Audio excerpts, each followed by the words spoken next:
Hello and welcome back to another episode of Fully Booked, the Hidden Gems author podcast, which Craig Touch and myself, Roland Hume, chat some of the interesting figures and leading lights of this crazy industry of writing and publishing. And today we are delighted to have a very special guest, Pat Black-Gould, who is an award-winning author, speaker, and clinical psychologist.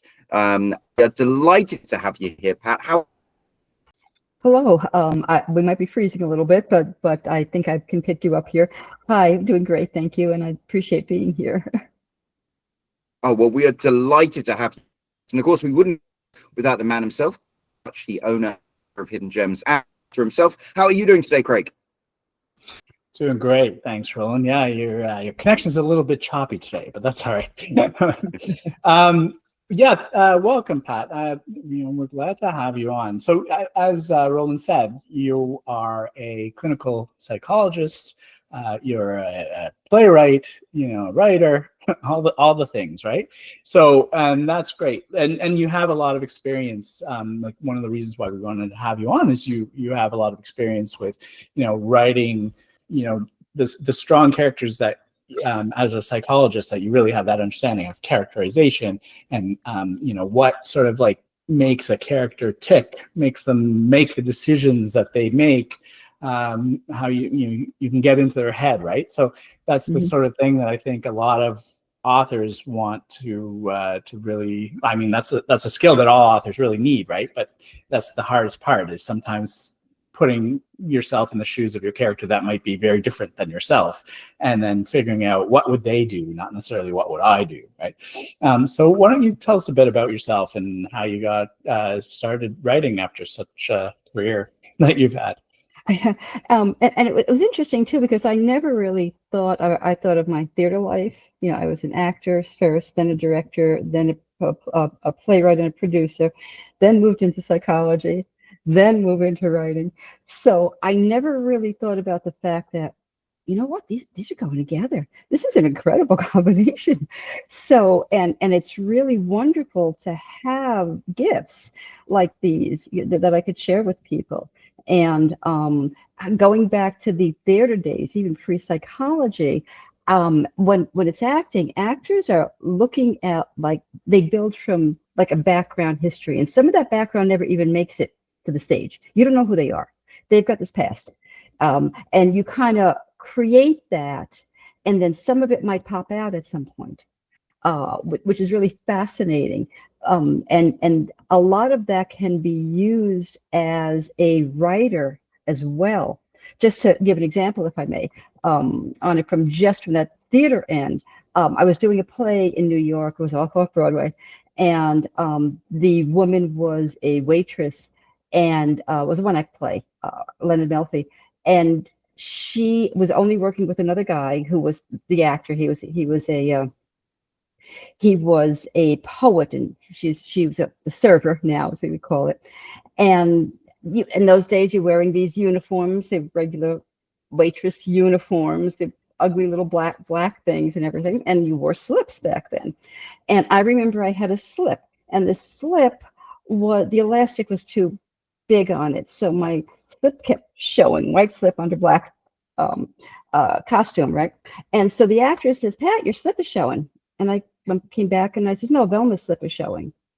And Velma's the name of the character, and Velma's slip is showing. Aha. So one of the quirks that I gave her was, because she wasn't two together, and here's this guy like having an interest in her, and she's pulling up this slip all the time. Women could really relate to this one. So all of a sudden you've got this character here, and you've given her something that shows her insecurities in a kind of physical, emotional way. And I love that.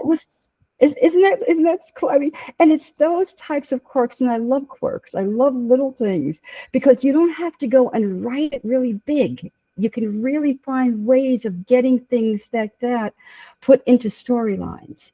And I like to challenge writers, and I do writing critique groups and classes, and I like to challenge writers to find things. And there's even acting exercises that people can do that expands above and beyond that. There's this simple, I was thinking about this meeting today, and one of the things we do, and I would do it a lot with kids, is like, you say, you take a stick, you get just a stick, right? You're sitting around in a circle, and I'm going to pass that stick. I'm going to give it to Craig, and Craig's going to turn it into something. He might turn it into a cigarette or a cigar or something. He's going to pass it to Roland. Roland's going to turn it into a baseball bat.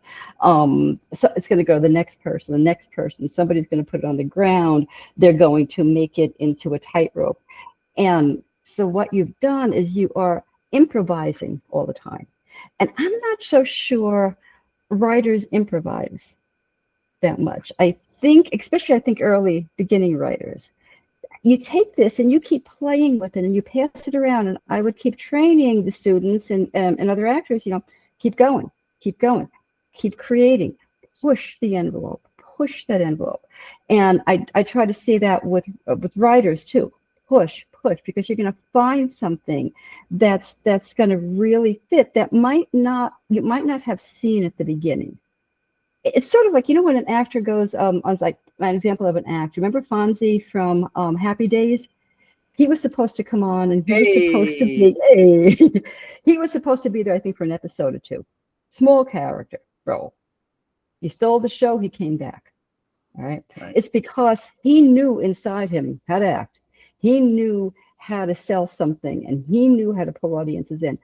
Why can't writers have that ability to move that and go and take that somewhere? And even it could be small characters. I like even the smallest of characters having something about them that makes them different and separates them out for each other, because otherwise they're going to get stuck all together. Yeah, and I mean that's a common criticism of a lot of writers, is too many of their characters sound the same, right? They haven't differentiated them enough. I think I have no idea what the real reason is. Maybe you'll have some thoughts on that. My thinking is, I think authors in general probably, just to create a story, you do have to be able to improvise at some level. But when you're creating a whole novel filled with different characters, it's probably, I know at least for me, it is hard sometimes to think of all the different ways to make every character different without it becoming sort of a characterization almost, where you're getting a little bit crazy, right?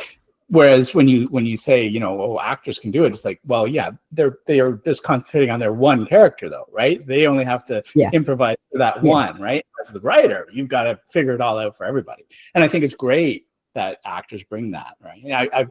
I've seen a lot of sort of, I don't know, like jokes and stuff about how authors do that. Like when they say, okay, you're Bob and you're a store manager and this is your scene, and they'll be like, okay, well, my backstory is I'm a pill popper and blah blah, and they start coming up with all this crazy stuff, and you're like, well, that's nothing to do with anything. But you're right, it will inform their character, because there might be certain things that then, because they have that all in their heads, even though it's not on the page, even though there's no scenes about it, because it's in their heads, that'll come out and turn their performances to something a little different. Yeah, and you don't have to do obviously with every character. Right. But some of the main ones, or a couple of the ones that might pop in that you want to make memorable, can be written that way. As a playwright, I just talked about something from the acting, but as a playwright, I used to write murder mystery dinner theater. We would travel and do these shows all over New England. They were just fun, quirky, kind of a tongue-in-cheek type characters. And I put in the character, and I gave her the name of Violet, and I gave her the name of the Violet, a few things. It ended up letting her wear Violet outfits all the time. And it was also really good because I set her up to have a sleazy detective called Sleazy Pete, who she hated, come in the room and just say things like, hello, Petunia. And so Violet was a flower. And by the way, every time he came in, he came up with a different name for her. And the Petunia especially was face right up to the face. And it's like you got a confrontation just right there. That's all that you needed. You knew that. So how do we then bring that to the page? Bring that much to that character. And so you're looking at, okay, what can be done with a name like that? Pete's going to come in and do something like that each time. Might not be more than that, but it might not be all the time. Maybe every once in a while, so you're not overdoing it. But those are the types of kind of little tricks you can use that allows those characters. I love that. Right? Doesn't it make, you know what I mean? You're playing it out. I also gave Violet, she comes from Brooklyn. We're in New York. I'm a New Yorker, so of course I said that, and that's where we're doing some of these. And I also gave her a boyfriend named Bubba, and Bubba's main interest was baseball, belching, and booze. We knew nothing more about Bubba, but we didn't have to know anything more about Bubba. I've got the alliteration in there, and I've got enough to describe this boyfriend that you never see on stage. So this is what I'm saying, actors, you know, stretch that ability and take it like, what if, and you're pulling it. Every time you're doing that, you're adding a bit more. Yeah, I love that, and I love the way sometimes not giving information gives you more freedom to actually have it. I think Hemingway called it the iceberg method, didn't he? Where you just show the tip of the iceberg. Yes. But as a reader and as an audience, and you're watching, or as the reader, you got it. You didn't need anything more. It works. And that's not, I don't want to say that's not that hard. It is hard if you're not used to doing it. You have to really work on stretching your brain and exercises. And I'd love to do workshops with writers that we would actually just play and improvise to allow things like this to happen. Because it's there. Yeah, and I think that's sort of why brainstorming often works so well. Is everyone's throwing out ideas, and you have other people's ideas that are different than yours, and they throw out an idea, and it doesn't mean that's the one you use, but that makes your brain think go off in a different direction than it was normally going to go. So it makes it, and I think that when you work as a writer, it's so solitary. Sometimes you do get stuck in that mode of just thinking in your one way. And the question is, how do you break that if you're alone, if you don't have someone to brainstorm with, if you don't have a workshop to go to? Do you have ways that someone who maybe that doesn't come as naturally to can build out those sort of characteristics for their character? Okay, so coming from the actor again, not you have to do this, but I get up and I walk around the room, or I take a walk in that character. I want to feel the physical. I want to feel, I probably look crazy because I talk to characters that talk to me and I talk to them. And walking down the road, you're doing this, people think, who the heck? But I put myself in, sometimes I'll either put myself in them and feel them and try to talk as them. And they will tell me if they're not, hi Kitty, they will tell me if I'm not doing it right. I trust what my characters say. And if I lead them in the wrong direction, they will actually tell me that. So we actually do have these conversations. So I either talk to them and let them answer me, or I'll step into their role. And I know that sounds silly and it's hard to do, but if you're alone and you're by yourself and nobody's around, why not get up and start walking around? Yeah, that's true. I might try that. I think, if you're alone, it's definitely easier. Although I think some people even find that a little daunting. But I think that's an interesting idea. And I was, as you were saying that, I was trying to think of some characters that I had that in something I've been working on, and how I would walk around and act as them, and that, especially when it's somebody who's very different than you are, you're really going to sort of have to stretch yourself to find that, and then you might find those little idiosyncrasies that you can then work into your character. So it's interesting. Do you find that, I imagine it's easier for you coming from the psychology background and having, maybe the idea of how people's brains work, how they, the ways of thinking, probably helps a lot with coming up with backstories as well.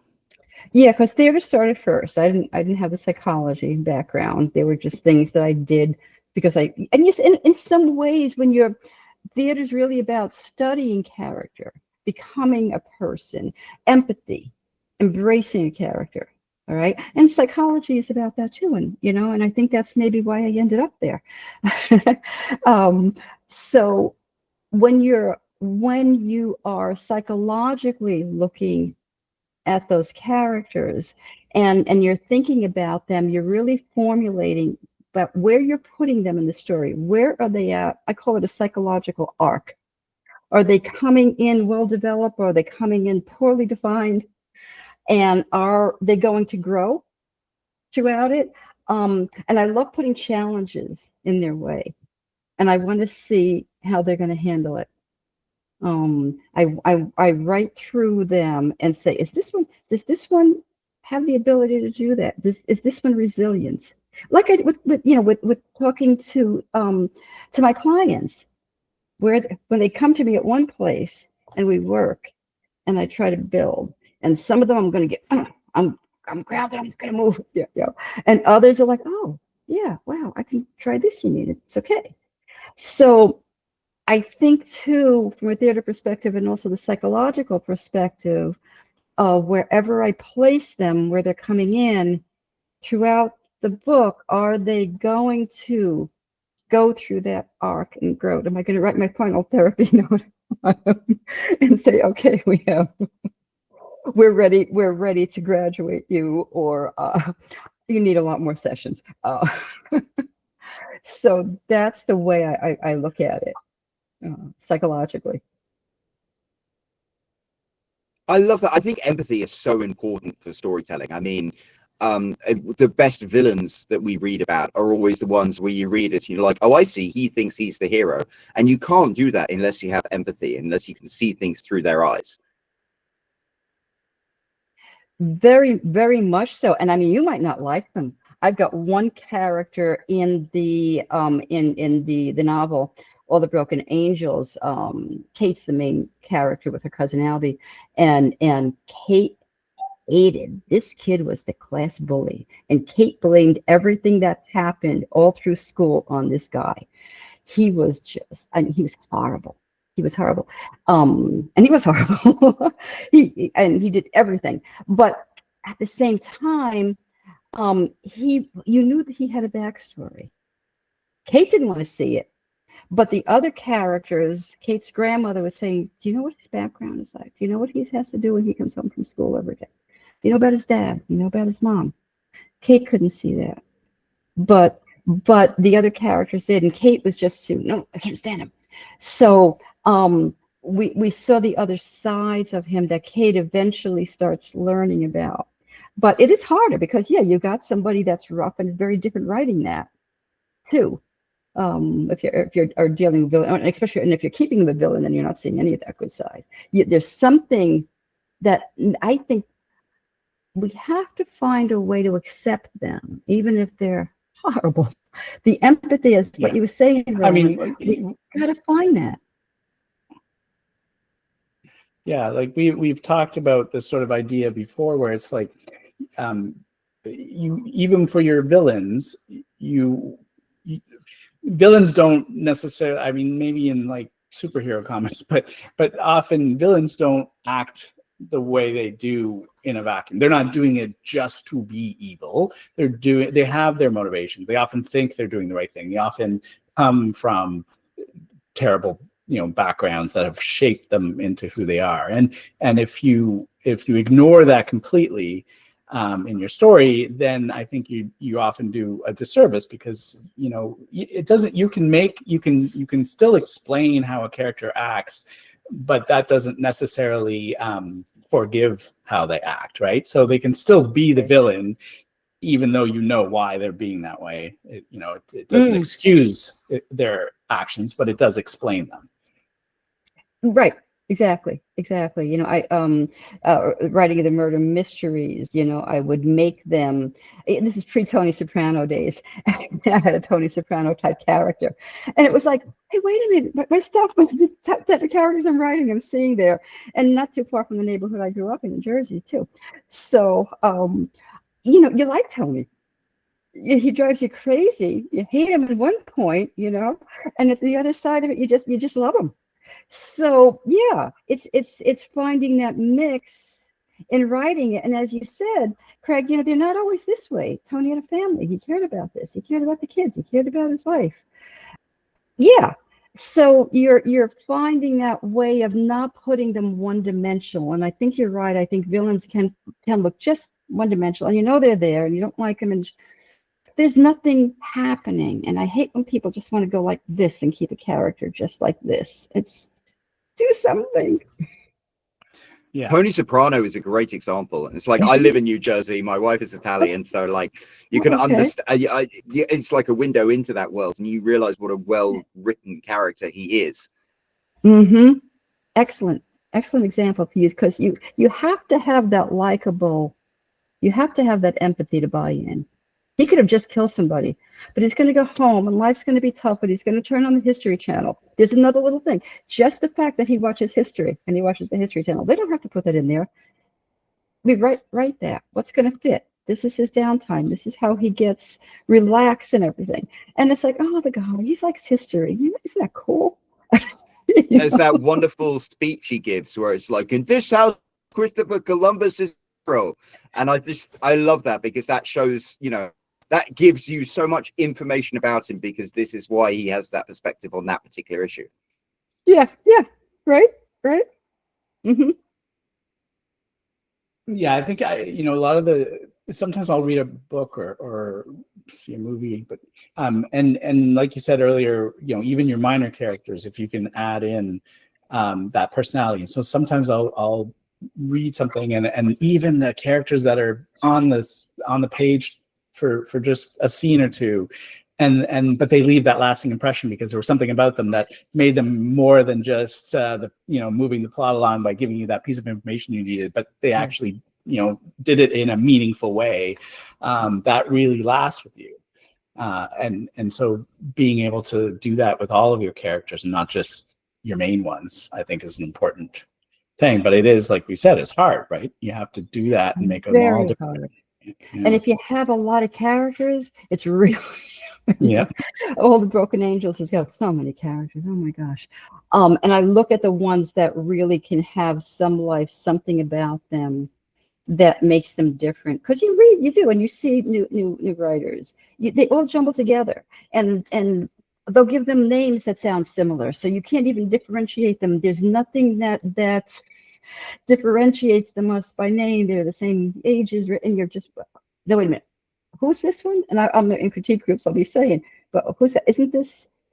So what's making them different? What's making them have a little bit of a twist and an edge from the other one? And if not, why do you need all of them? Maybe you need to get rid of some of them if it's not, they're serving a purpose. Who's serving a purpose and for what? I think is important too. Yeah, I mean, that's funny, like but the names, like I agree. Like, and when I write, I often try just not even to start names with the same letter, because I know in a lot of people's heads, they don't even always, the name doesn't even necessarily register with them. Like, especially if it's a more complicated name, and maybe you haven't seen a fantasy type name, often you'll say to your friend who's read the same book, and you'll say whatever the person's name is, and they'll be like, that's not how I pronounce it, because in your head it's different, right? So in my mind, it's always like, I need to make those names as different as possible so that they're not, people aren't confused by it. I read a book once, I don't even remember which one, but two of the characters have the same first name, and there was no reason for it. Like, it was never even addressed. Like, there was no purpose. And I'm like, why would you do that? It just made it very confusing. Yeah. Mm-hmm. I really do think you need to do that. And I had a co-author that came in and joined me for the second half of the book, and we had some names in there, and we tried to be so careful not to. There's many characters, and we'd constantly go through the alphabet, and we realized we had two characters that were close. We had a Jack and a Jake, and I'm like, no way. No, there's no way in the world. We have gone through this and had these two names. And I really, Jack had to be there because that was Kate's father. And Jake was like, he was just a Jake. It was her friend's boyfriend. And it was like, you're a Jake. And we changed him. But it was like, I really don't want to, but I didn't like it. They were nowhere near even the scenes. They were never in a scene together. But just the fact that those two names were there and somebody could confuse them, not okay. Yeah. Not okay. Yeah. I completely I agree. mean, I have 3 kids, and sometimes I'll call them by the wrong name. So, you know, when you're reading a book, it gets even more complicated. Yes. Oh yes. yeah. Absolutely. Yes. I was talking about my daughter, I think earlier today, and I cycled through 3 names before I got to hers. Yeah, that's a function. And my kids are like, they wouldn't have minded, except one of them was the dog's name. Oh no. Yeah. So okay. So what else? I know you mentioned, to me offline about writing strong dialogue, right? And that's important when you're writing characters, because dialogue is one of the ways that your character sounds different than other characters, not just about who they are, but how they sound. And obviously, as an actor, you can put on accents and dialects, you can, but it's harder when you're writing, right? You might say that this person is from whatever and has an accent, but how often are you going to want to mention that? So you kind of have to have them have sort of their little idiosyncratic ways of speaking, different, some person uses big words, flowery language, and maybe some person who isn't as well educated is much more simplistic, and maybe somebody's got they use a lot of a lot of short forms and street word, but it's hard, right? It's to differentiate in dialogue as well. It's almost like you want people to be able to know who's talking, even without having to always say who's talking. You got the he said, she said, blah, blah, blah, right? And if you have a long part of dialogue, sometimes it can get confusing about, okay, who's speaking now? If I get to a point in a book where there's a lot of dialogue and there's a lot of back and forth, and somebody says something and I'm like, I'm not clear now who said that. I think to me, that's a problem with the writing, right? Because it wasn't clear by what they're saying. I agree, and I think it's one of the hardest part. And when you got a couple of people there, you're really struggling. I try to possibly tie a bit of an action in with that, or a quirk or something. And I have sections where they're kids in sections of the book, and they're sitting around at a table during lunch and everything, and it could be the littlest thing is somebody's glasses kind of just constantly, this one's adjusted the glasses again, they're tipping over, or something that you can even add a physicalization or an action a bit when they're talking that might hit, and try to find something in that way that might help. Or they get up and they walk, they step to the window or something, and they say the line from there. And then you're finding, okay, what's the motivation? What's my motivation? Why am I going to move this guy to the window? But then you kind of build it in. And because maybe there is something there. Maybe there's a reason they can go there. Maybe you also, with dialogue, to me, it's about rhythms and beats a lot. I want to start the dialogue somewhere, and I want to end it. It's just not saying words to say words. It's got to be a reason why that's there. And that's a tough one, I think, for people to learn. And if they're doing it, give them that little bit. I like a breather sometimes. If you're writing, it's way too long. Maybe there's a beat there. Maybe somebody says something you want to think about. So maybe that's the time that they're just going to sit back in their seat, think, look up. So I will do that.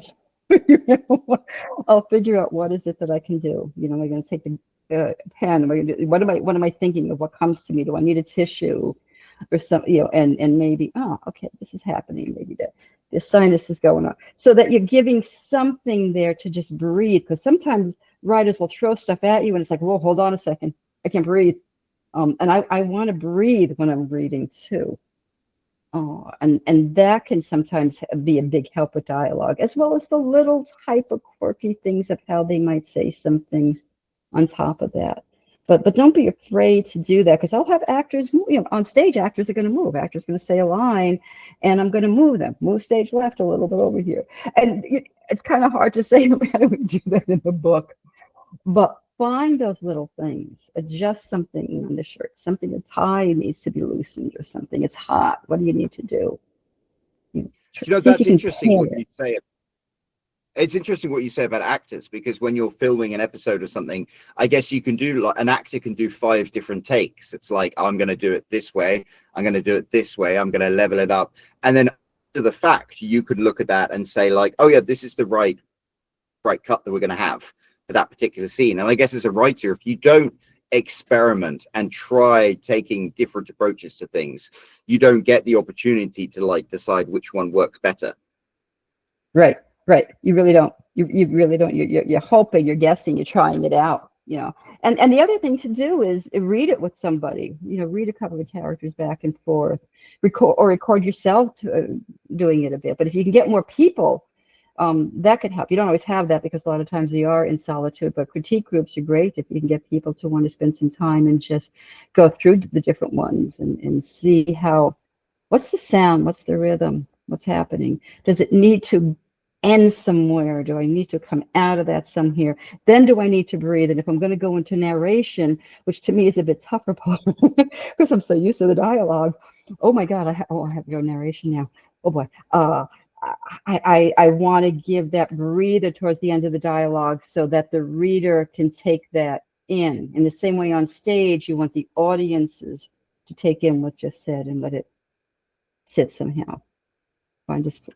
I like that. I think pacing is very important. It's like you can have something non-stop, relentless action, but you need to have that, as you call it, breathing, where you take a pause, right, and you breathe. And then I think when I watch movies, those scenes to me are the ones that, like, you have that pulse pounding action, but then it's the time where they just have a little bit of time to breathe. Just helps you, your cortisol levels go down or something, and it means you can enjoy the next stage of the story.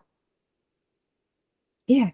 Don't you just hate it when a movie starts on with action and it's going and it feels like it's about 10 minutes and you're like, okay, enough already. It's like I'm on a roller coaster that has not stopped, and all it's doing is getting faster and faster and faster. And I just got to get off. I just got to stop that ride for a bit. Yeah, exactly. I think we have to respect our readers enough to say they need to breathe through this and realize, okay, how much are they taking in? How much am I giving here? What needs to be said? How long does the scene need to be? How long does the dialogue need to be? When do I need that breather there?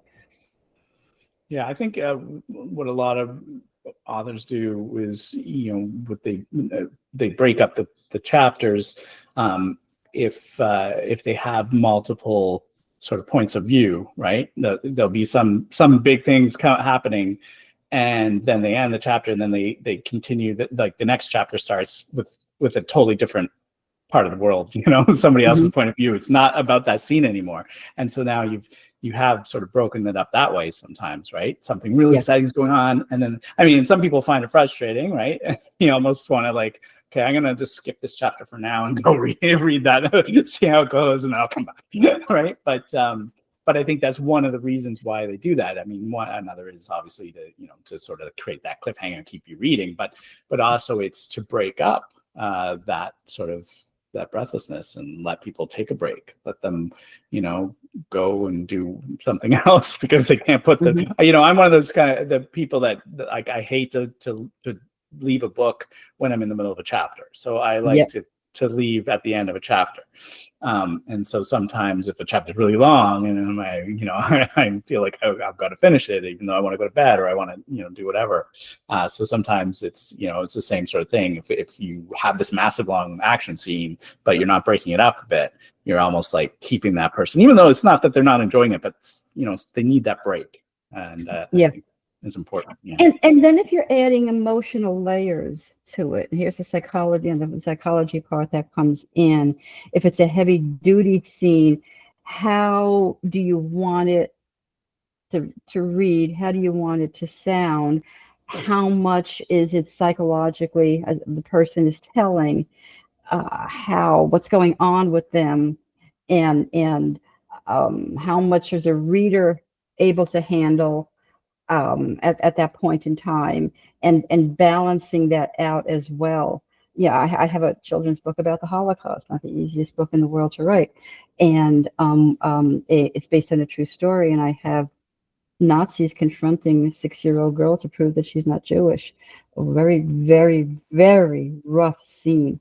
And I had to find a way of thinking of the age of the readers, because I don't want them to be too upset through it.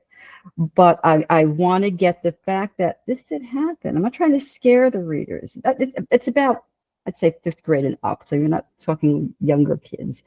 But I had to think very carefully how to stage this, and put a 6-year-old little girl on the floor, hovering as she was being interrogated by these guys, and what's she saying, what were they saying, and be very conscious of that. And I would run it by other people too, people with kids that around that age, everything, and how that was happening, how it played out, and understanding the drama and what's okay to do and for what age, and how much emotionally can be handled, and what the response is going to be from that. Yeah. Everything is like exist in real life. I mean, 6-year-old girls did have to deal with things like that. So sadly, and I brought it nowhere near to where what really happened. I tamed it down, but for the reader's sake, I gave you got the feeling this was extremely hard and difficult. I didn't take it to the full-blown part of it, but children would have to, and so I was looking at, is this okay? And I gave it to a lot of people to look. Okay, I think I am, but show me if there's anything here that's too much for them. And that's where I think we use each other, as we rely on each other so much to say, look at this. What do you think? Does it need tweaking? We need that. Yeah. And I mean, it's important not to shy away from that sort of thing. Obviously, yes, you do have to think about who your audience is and write towards that. But I mean, you do want to give your characters the real experiences and the hardships and the vulnerabilities and all those things, because that is what creates good, strong, long-lasting characters that people remember. And if if everybody's just a fluff piece, they're in and nothing's happening and nothing, your book will suffer for it. I mean, obviously it depends on your topic, but there, even with any story really, you need characters to go through real things. Otherwise, they're not really real characters. When I was writing about All the Broken Angels involves Vietnam veterans, and I worked with Vietnam veterans. They're near and dear to my heart. And my cousin was in Vietnam, and I was telling some tough stories, and I realized there could be vets that could be reading this, but the vets were really the vets that I talked to and worked with. They wanted their stories told. But there was also that part that I had one vet afterwards say, yeah, I did cry. The PTSD did come in from this. And, they knew this is going to cover some harsh stuff in here. And finding that balance, Craig, as you're saying, that, but telling the truth, because war is brutal. And finding, how do I convey this? How do I get that out there? And knowing, because there can be some triggers to this. But you're doing it because that's what would happen, and that's what people did not understand about when vets returned, what they lived through. People didn't understand the symptoms that they came back with. So I had to bring it to where it needed to go. It was an adult story, so I was capable of doing that, and it's hard to write, and it's sad. But that's the point of being a writer, isn't it? I guess, there are all these untold stories, and as a writer, you have the privilege to tell people's stories, and then they reach a wider audience, and they would, and sometimes they live forever because of that. Yes.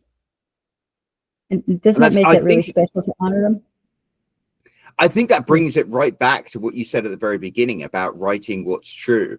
And sometimes I think good writing is what makes you feel an emotion or feel uncomfortable. If you're reading something and it feels uncomfortable, there's probably a reason for that. I think the best writing should challenge you and make you feel uncomfortable or make you feel an emotion of some kind. And that means sometimes you need to tackle very difficult things. I think your other book that you wrote about the two girls growing up in the 1960s in New York on the cusp of the Vietnam War. I mean, that's an incredible slice of history. And you think, what's happening now?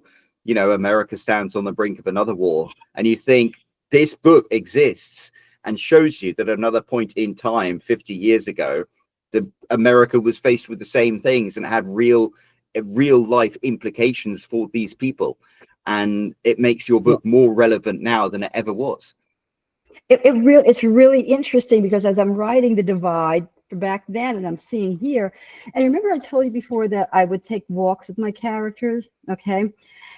All right. So on this walk, and I can even see where I was on the street at this time, I was writing Albie, the cousin, gung-ho G.I. Joe.